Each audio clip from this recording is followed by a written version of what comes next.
At this time of unprecedented worry and anxiety, driven by a single virus, baffling the brightest minds in science, there are lessons that we can take from this global pandemic.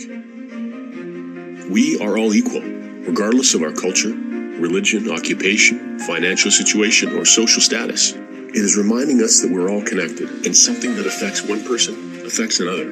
It is also reminding us just how important family and home are. How providing for those we love is of critical importance, especially in times of crisis, and how difficult or even impossible that can become under certain circumstances. The world we know is going to change. There's no escaping that fact. One thing still in your control: what you do with your time. There's a tiny percentage of people globally that are completely free of debt, not beholden to anyone. And as incredible as that may sound, anyone can accomplish a similar degree of this success.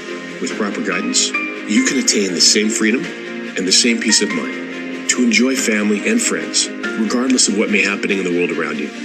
While real financial security is available to everyone, it doesn't happen on its own, and it's not easy, but it is absolutely possible for you. To learn what steps you can take today, and to make sure that you're numbered amongst those that are financially free, get back to the person that shared this video with you and take action today.